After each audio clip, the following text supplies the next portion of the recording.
What is up, F1 fans? My name is Chris. And my name is James. And we're the Formula One Bros.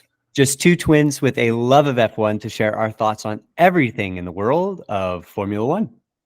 And here we are back for another preseason episode, and it has been a very busy week in the world of Formula One. So we're going to get you caught up on all of the news from the week, caught up on car launches, everything. And then we have a little something special for you planned at the end of the episode, which we'll get into in the second half.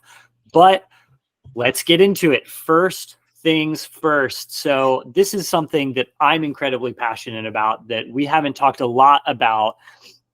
We didn't get a chance to talk about it a lot last season, and we haven't talked about it so far, but I definitely going to be talking about it and covering it a little bit more this season. And that is the F1 Academy.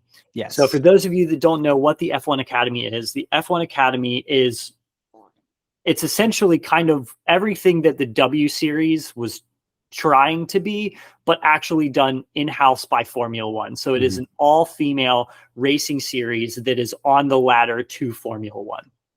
And if you recall, the W Series started off as an independent series that eventually was taken over a little bit by Formula One, but it was kept highly separate from Formula One, and it did things in a very different way. They tried to get investment from the teams, but it didn't really happen. It didn't really catch on. And so the F1 Academy is essentially Formula One's take on the W Series, which is an all-female racing series that is on the ladder to F1 that uses the same car setup, and it's basically on par with like the regional F4 series, but it shares the Formula One paddock. It does a lot of things, and there are a lot of updates for this year, as last year was the F1 Academy's inaugural season, highly successful, and lots of updates, lots of changes, and lots of stuff that I want to be talking about over the course of the season, because it's first of all, it's incredibly exciting that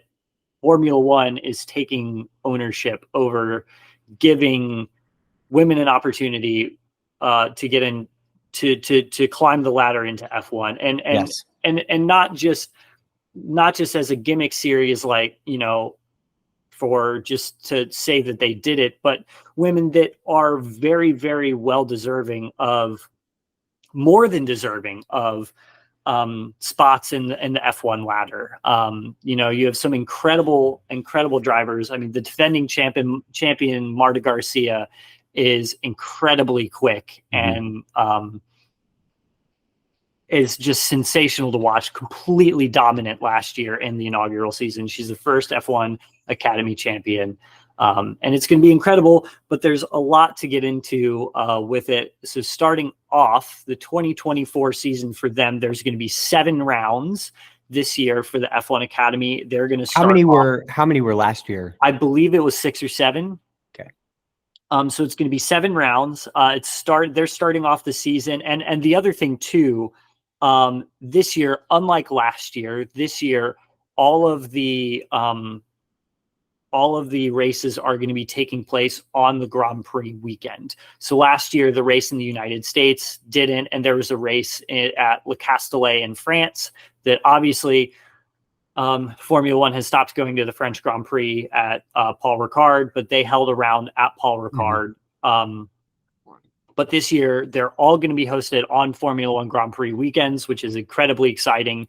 So the first race for them is going to kick off on the 9th of March in Saudi Arabia. Then they take a month off, and then at the 5th of May, they're in Miami. Then they have a little bit of time off at the end of June. They go to Spain. Then at the end of August, they go to the Netherlands. Then at the end of September, they're in Singapore. Then at the end of November, 1st of December, that weekend they're in Qatar, and then the very next weekend their season finale is in Abu Dhabi. So basically for the entire F1 season, yeah, exactly, and a lot of really great races, a lot of really good circuits, and so it's basically going to be one race a month throughout the season, with the exception they're not racing in April. So they're in March, they have a race in May, June.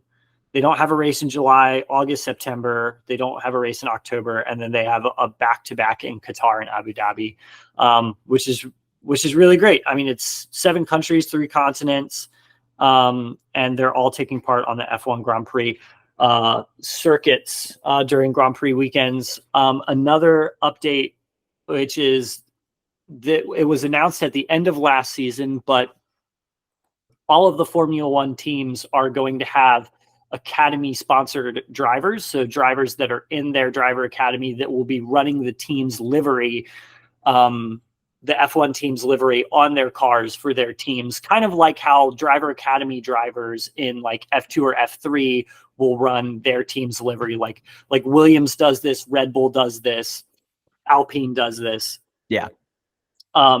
Notably, Mercedes doesn't, Ferrari doesn't, Sauber doesn't, but now all of them will be. So, which is really exciting. Exactly, it is very exciting. All of the F1 teams will be represented on the on the F1 Academy grid.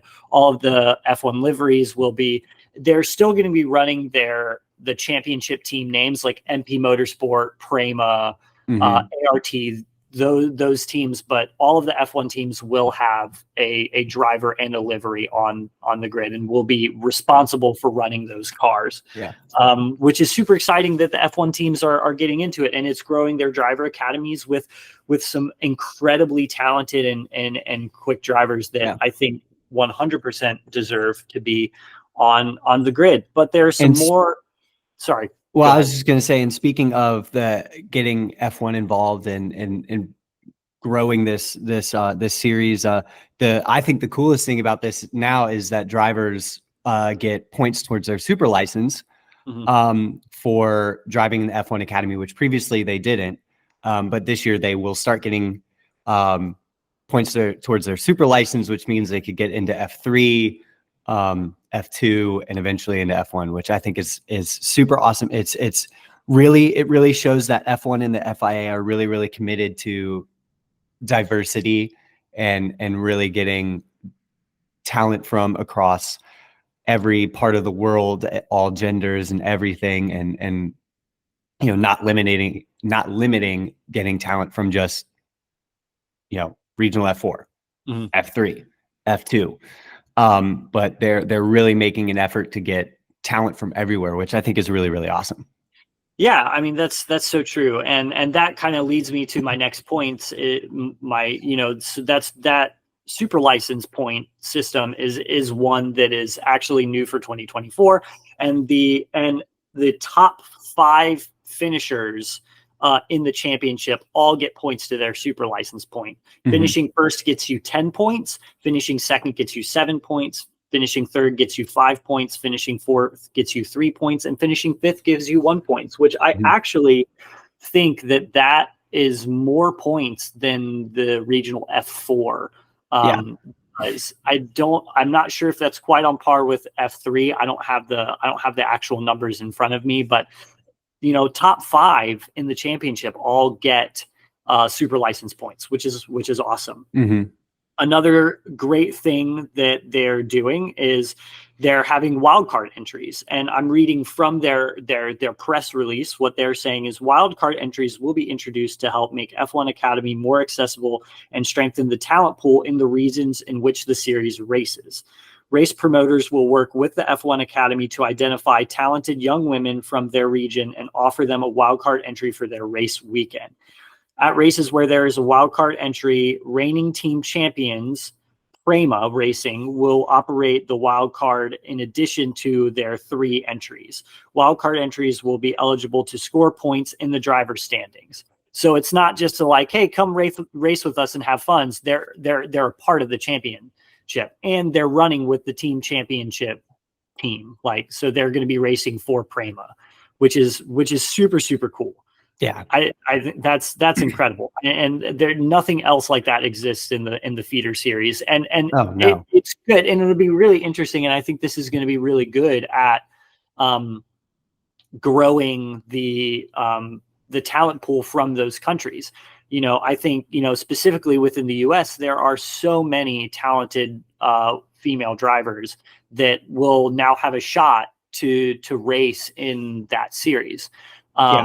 So I think it's incredible. I mean, And then the last major update that they have is the promotion progression, which essentially is saying, according to the F1 Academy, an additional update has been made to the sporting regulations to specify, that drivers may only compete in 2 seasons of F1 Academy. The introduction of this rule will ensure that every year there are opportunities for the most talented young women coming through the karting and single-seater ranks to compete in the series. Now, at first I was like, man, why would they do that? But if you don't promote progression to additional series, then you're limiting the talent pool, you're limiting the opportunity for new drivers to come in. But it also falls in line with, if you win in any of the other F1 feeder series, F3 and F2, if you win the championship, you're not allowed to compete in that series anymore. So it is essentially saying, like, you have to be promoted, or you have to, to prevent what happened with the W series, which is Jamie Chadwick won literally every race. And every single championship they had, she won. And it's preventing that kind of stagnant talent pool. So it'll be interesting to see if the current grid is grandfathered in, which means they only have one or returning drivers. I'm thinking Miriam Marti, Marta Garcias, Abby Pulling, the Alcabasi sisters, if they are grandfathered in, which means they only have 2024 before they're promoted, or everybody gets a fresh slate this year. I'm not really sure how that's going to work, but some really interesting things on the side of F1 Academy, and I would love to cover that whenever they have a Grand Prix weekend. It's going to be really important. I think they're also trying to make the races more accessible for streaming purposes. Oh, good, because I want to be able to watch them. Exactly. That was the main complaint. I think couldn't watch them. It was their season finale last year, which was, I think, in the United States, was aired on ESPN, and it was awesome. And they got a lot of viewership. And so I think they're working to make the broadcast more accessible, which is incredible. To me. Which is really good. Yeah. So moving on, more news. It's been a busy week in F1. The first thing is the major breaking story that Christian Horner is under investigation for inappropriate behavior with another team member. And that's at Red Bull. That is a complaint that came from within the Red Bull camp. Yeah. So this is like, there's a lot of like speculation going on in everything. There's also been a lot of talks of how this has soured the relationship between Christian Horner and Adrian Newey. And this really, if Christian is found guilty of this and is forced to step down, this really puts into question, is Red Bull done? Like, are they gonna, like, what's gonna happen to Red Bull? And there have been talks about how Adrian Newey has, already cut ties with his friendship with Christian Horner, and that has sparked the whole thing. We're like, whoa, maybe Adrian Newey will go to Ferrari, and Fred Vasseur is just collecting other team members like he's collecting Infinity Stones like Thanos. So it's really, really, like, it's really crazy what could be the fallout of this. But I don't want to talk too much about the speculation on that. Don't want to put theories out. We're just going to talk about, the facts that have been given, because there are so many lawyers, so many things, and it's probably not going to be even settled by the time we get to our first race in Bahrain. Yes. So essentially what we know now is that a meeting with, so Red Bull, not the racing team, but the Red Bull company, the Austrian company, is conducting this investigation and has hired outside independent counsel to meet with all parties involved. And there was a hearing that Christian Horner was in on Friday. We obviously don't know what is going to come of that. And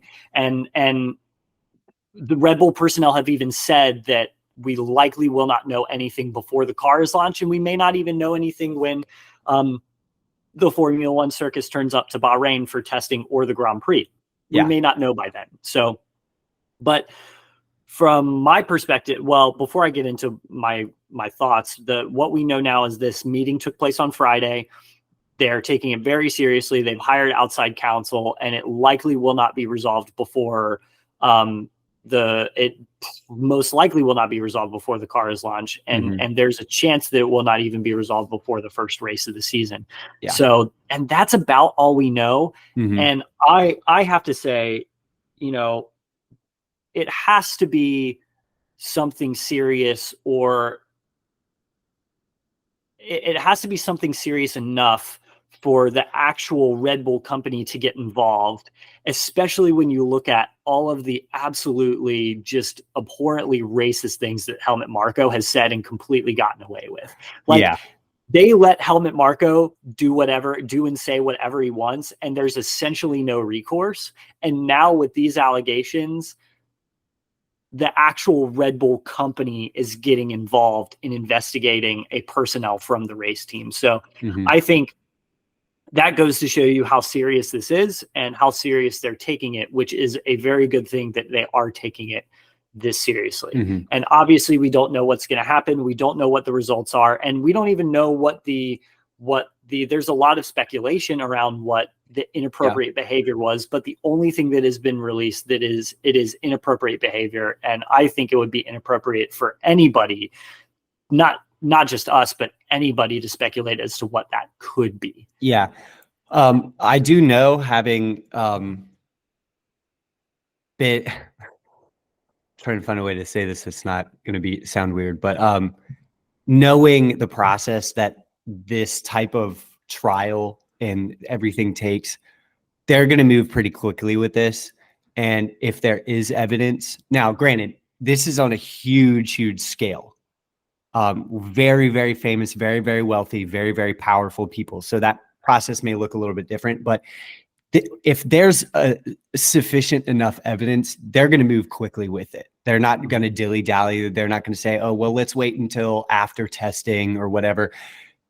They're going to move pretty quickly with this, especially depending on the nature of the evidence. Like if it's hard evidence and like they got them, they're going to move quickly.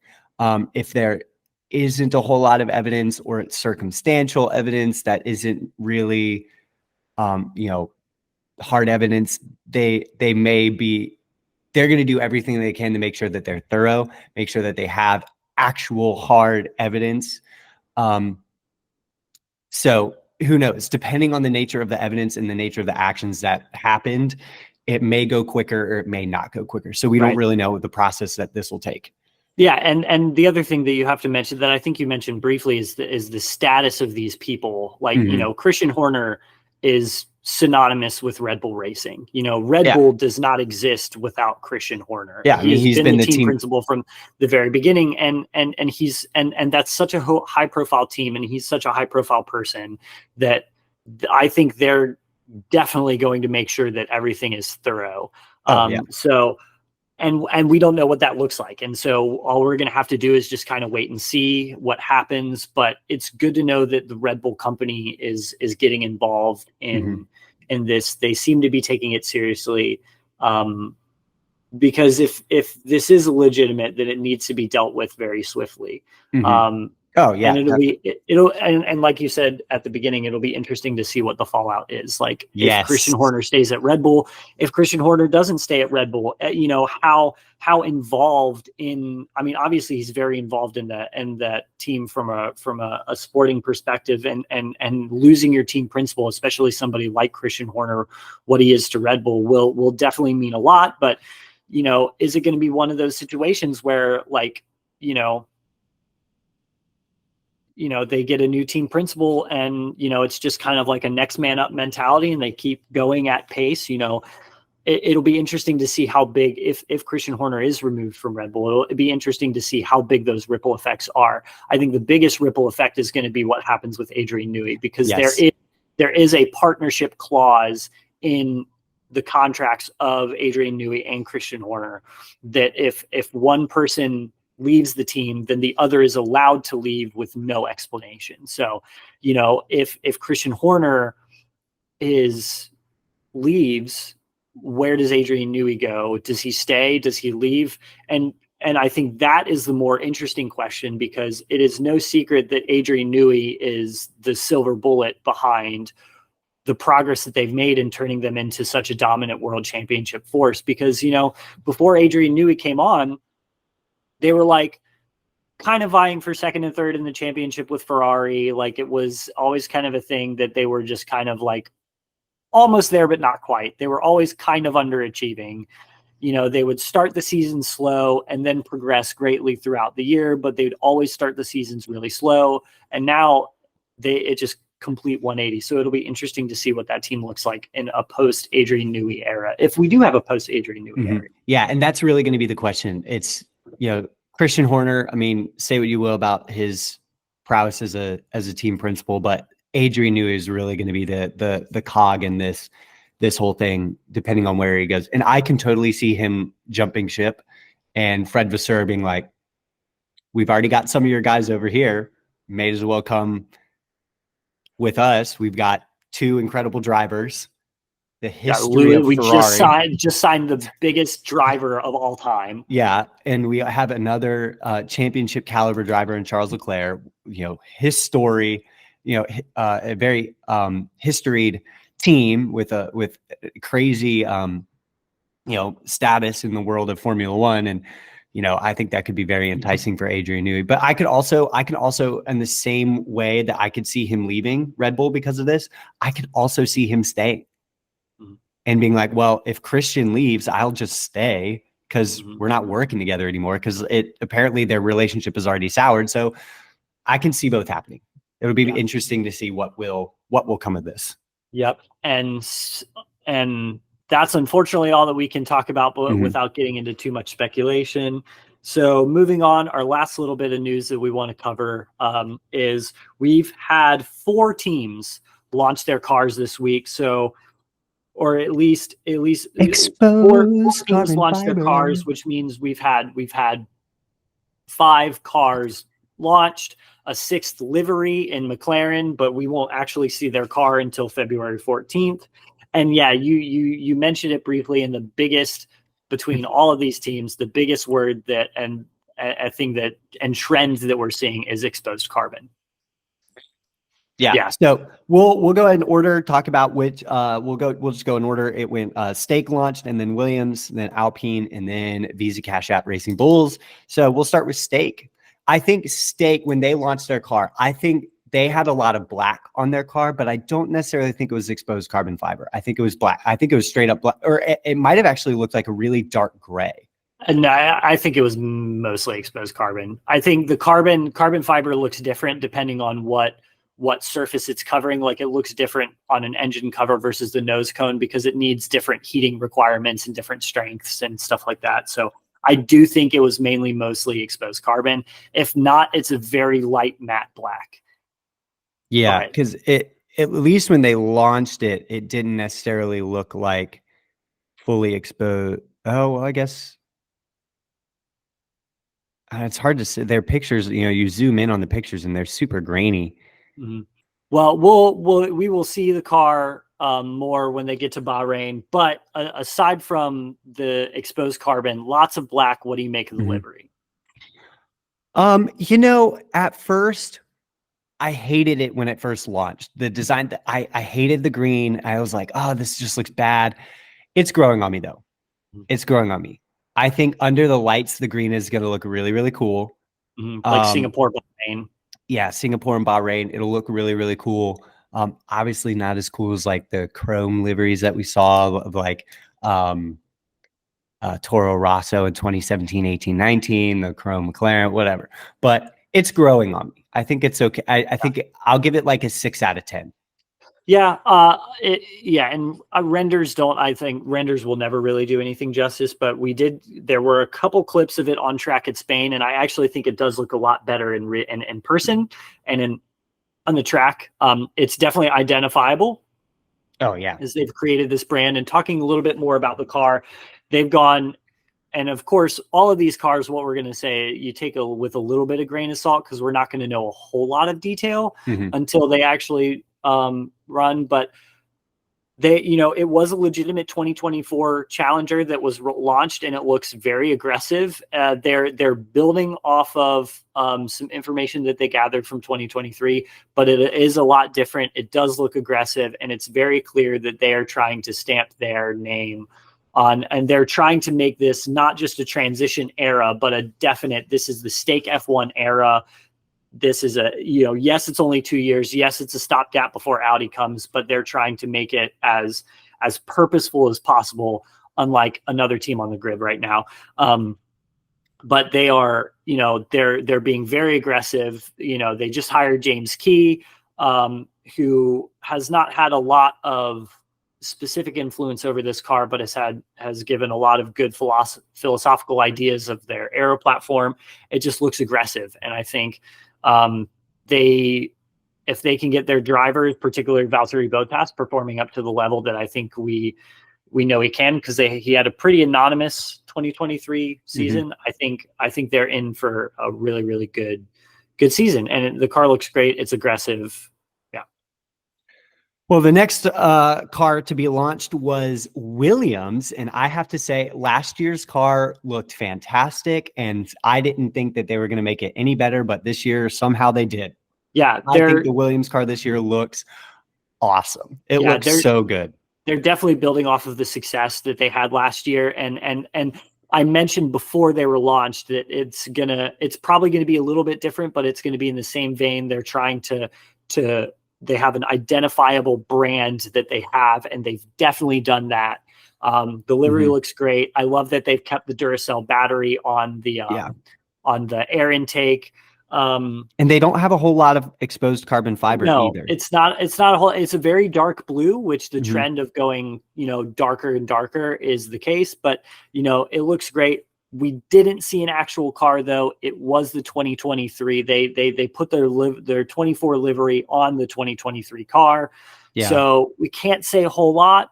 I will say, I think Williams is in the right place. They've been very upbeat, but an interesting thing that James Vowles said at the launch is that this year is going to be the year of breaking everything, figuring out what works, what doesn't work. Let's change things just to change them and see what they can do and what works, what doesn't work in order to set them up for success. So he said that there was a potential that this was going to be a step backwards from last year. Because they're just trying new things. And I think they're stepping into this world where, they're not afraid to be bold. And that's what they're going with, is they're trying to be bold. They're trying to be aggressive. They're trying new things. Yeah. And, I mean, hey, when you're at the bottom, that's what you got to do. That's what you got to do. And who knows, maybe they absolutely knock it out of the park, grand slam, home run with what they're doing. And they're set up on the right path.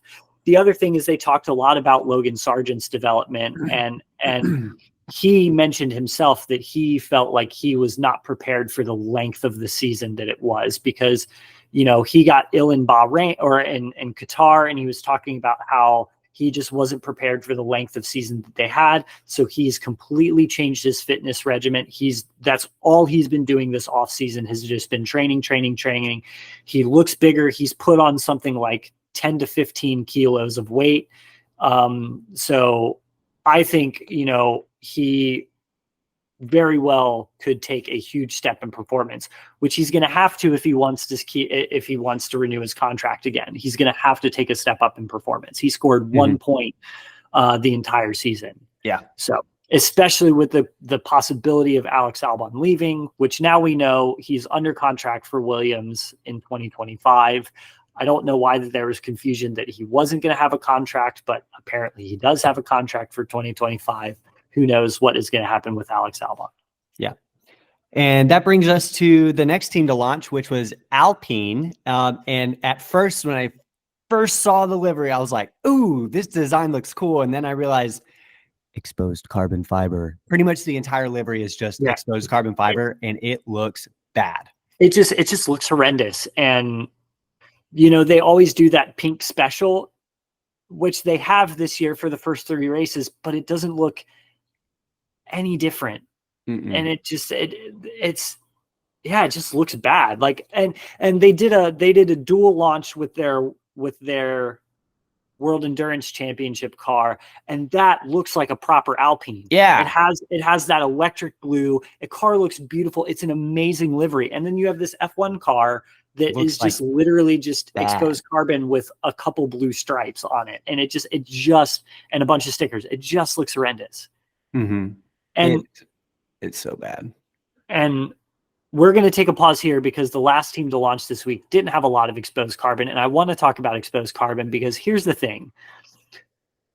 If a fully painted car versus a fully exposed carbon car is going to save you 1.5 seconds over a race distance. Mm-hmm. That is how light that paint is. So it really is just begging the question, is it really worth it? Is 1.5 seconds over race distance really going to matter? And you could make the argument that it is this field is so highly competitive that it could be. But at the end of a 24 race season, is that really going to affect the Constructors Championship? 1.5 seconds over race distance every race, is that really going to affect the Constructors Championship standings? Probably not a whole lot. Maybe by a couple point swing, but like I don't think it's worth it. And especially now that we're getting this is the third year with these regulations. Teams have gotten down to the final weight, like the minimum weight. You know, it's not saving you a whole lot of weight. And I've been saying this from the very beginning. It's never saved you a whole lot of weight. You know, and I really don't see the point. And it just looks ugly. It was cool when Mercedes did it and had the all black livery in 2020. And now it's just like, even if it was an all black livery, put some paint on it. Yeah. Like, that's the thing. The Mercedes all black livery, it was actual paint, not just exposed carbon fiber. Right. I just think it looks terrible. I think it looks terrible. I still think the best Alpine was from 2022 or even 2021. Mm-hmm. Or even before they had the BWT pink on it, all blue with the Alpine, the red and white Alpine, and it looked like the French flag, and I thought it looked really cool. Right, and the whole thing about being French is, you know, blue is an important color to France. You know, with their national football team, it's Allez les Bleus, which is, you know, go Blues, and when Formula One first started, and you know, which is the reason why Ferrari is red and Mercedes is silver, and you have the British racing green, is because each team entry had to race in the colors from their country, and France was blue. Mm-hmm. And so like you've just completely taken away the French identity from this team, which, you know, considering how well or how poorly or how anonymously they've performed over the past few years, may not be the most important thing in the world, but I think it's important for Alpine. And it just, and nothing that this team is doing is telling me that they're going to be any better than 6th or 7th on the grid this year. It's just kind of very underwhelming. And I can spend a lot of time talking about it, but we have to move on to Racing Bull or Visa Cash App Racing Bulls. Yeah. Complete 180 with the livery. Yes. Complete 180 with the livery. This car looks amazing. I think it's going to be the best looking car on the grid. It looks so freaking good. Granted, we haven't seen Mercedes. Red Bull is going to be the exact same. So yeah, I don't really care about that. But Ferrari, we haven't seen Ferrari yet. Well, but even with those teams, Red Bull is going to be the same. Ferrari is going to be red. Mercedes are either going to be black or silver. Mm-hmm. Like and we already know what the McLaren looks like. And the Aston Martin is going to be the Aston Martin green. Yeah. So we already know what those cars look like. I think this is going to be the best looking car on the grid, and we still have yet to see 4 cars. Yeah. And it's really cool because the car, it looks like they've paid homage to their 2017, 2018, 2019 chrome, electric blue and red, silver livery. Like a lot of the layout is very similar, but it also kind of reminds me of like 2006, 7, and 8, like the BMW Formula One cars. It looks so good. The color pops. And I even made a TikTok about this. I think last year's AlphaTauri car, it looked like the livery was just sloppily put together, and it looked like they were like, "Oh crap, we got to launch this car. We haven't come up with a design. Let's just throw something on the car."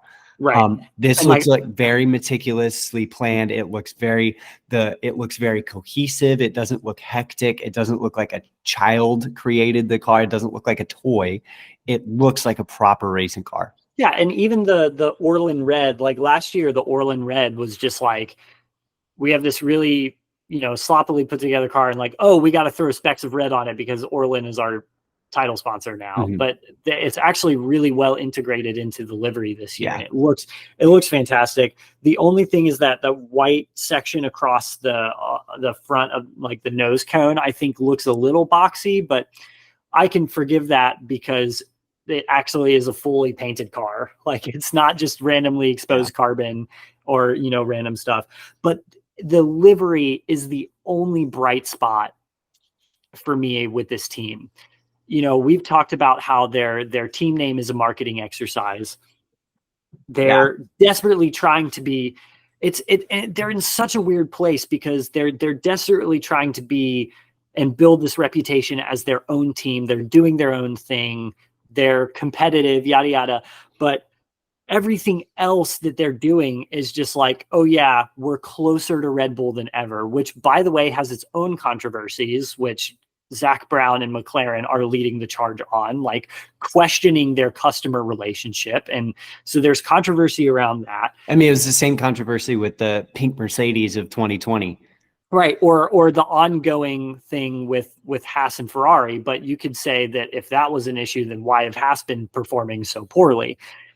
But I think if they really do come out and they're now using the maximum listed parts from Red Bull, it kind of seems like Red Bull is just using this team as a marketing exercise. And it just kind of, there's no Faenza-ness left over. There's no more identity for this team as its own thing. Like Toro Rosso was called Toro Rosso because it was Italian for Red Bull, giving homage to their Faenza roots.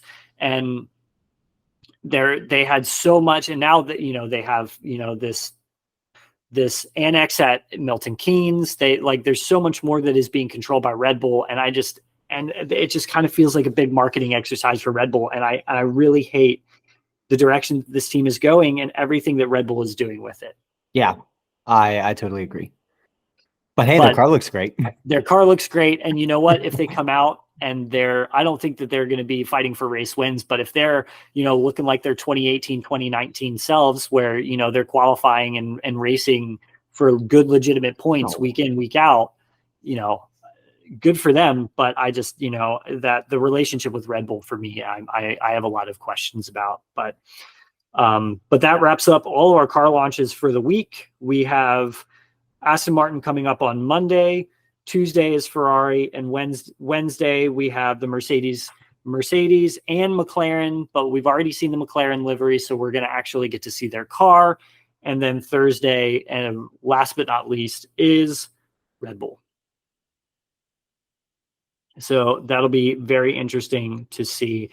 And that is pretty much everything for the news portion of our podcast. Yes. Which brings us to what comes next. We are introducing a brand new segment that we have never done, just to have some fun. This is just us to have some fun, talk about Formula One.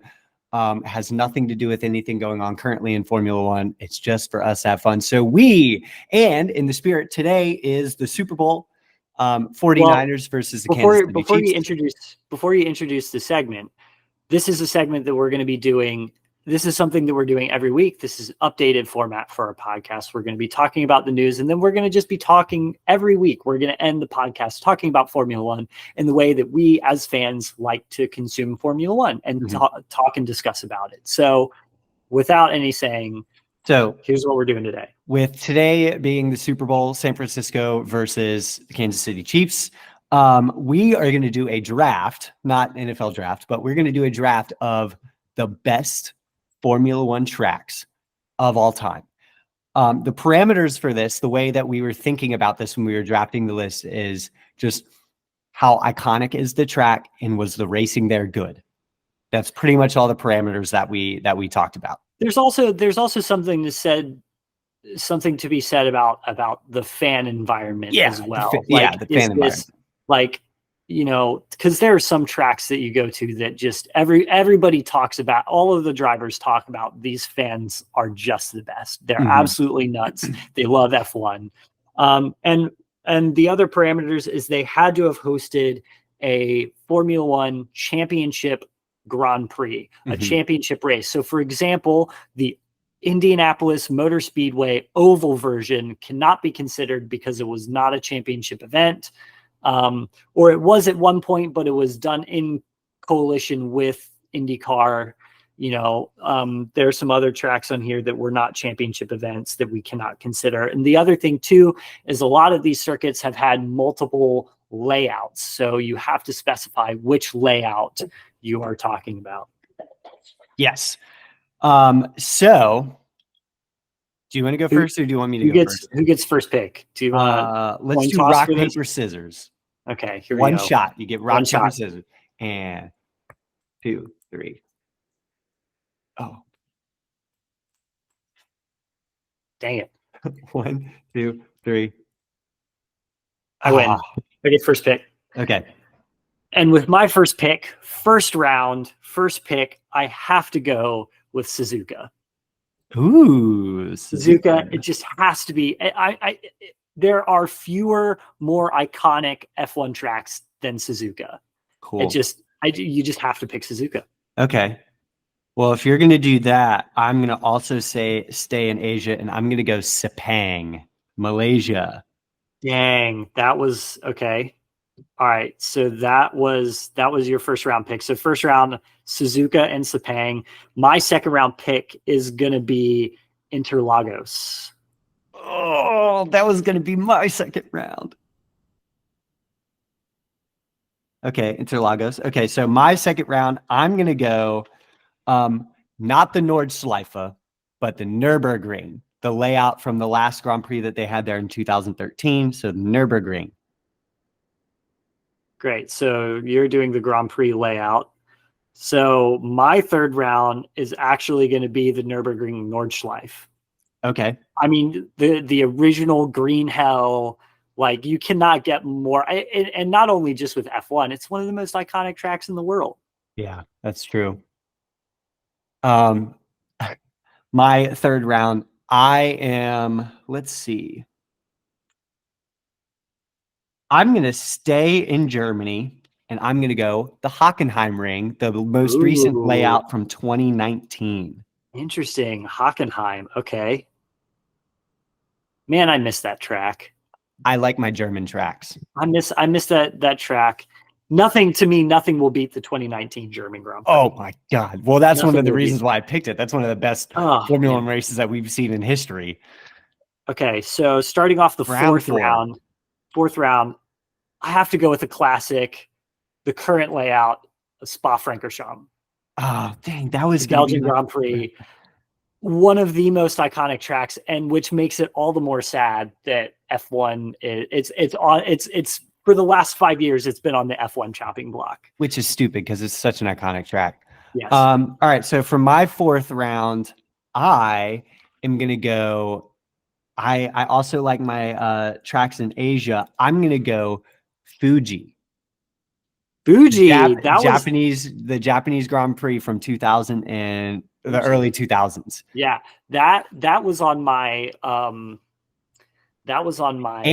that also was the same place where James Hunt won the world championship versus Niki Lauda. Mm-hmm. Yeah, that famous rain track where Niki Lauda was like, "Yeah, I'm done." That was one of my free agent picks. If all of my other picks got used, so starting off with round 5, I am gonna have to go with Istanbul Park, Turkey. Oh, I forgot about that track. Yeah. So good. So iconic. I miss it. Please go back to Turkey. Oh, God. Please such do a great it. track. Such a great track. I miss it. All right. Let's do... Oh, I've got a couple of bangers here.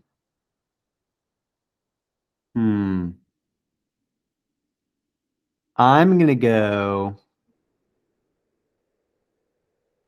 Mm, the track is iconic, but it's produced some pretty boring racing. Let's go with.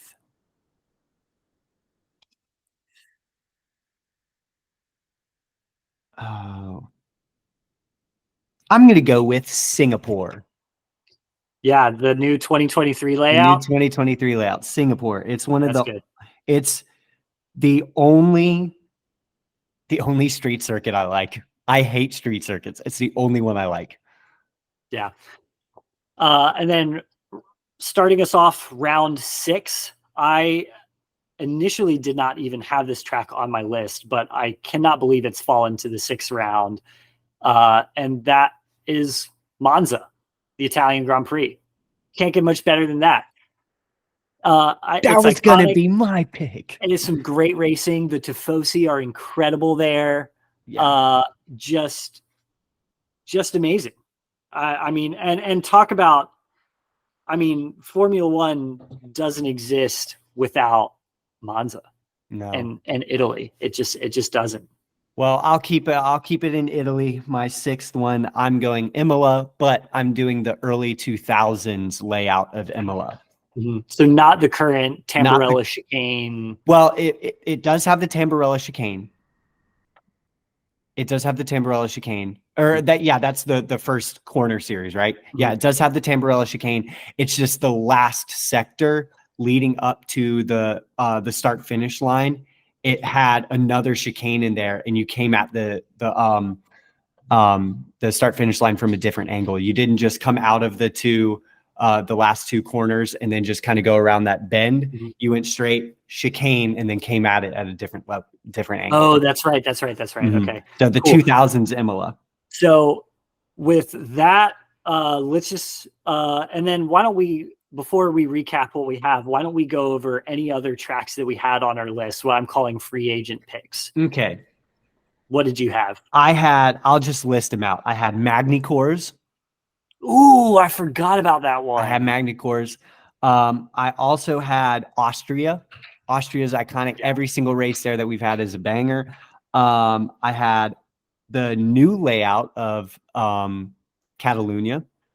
Mm-hmm. I also had Zandvoort, and then the new Australia layout. Yeah. Mine were Baku.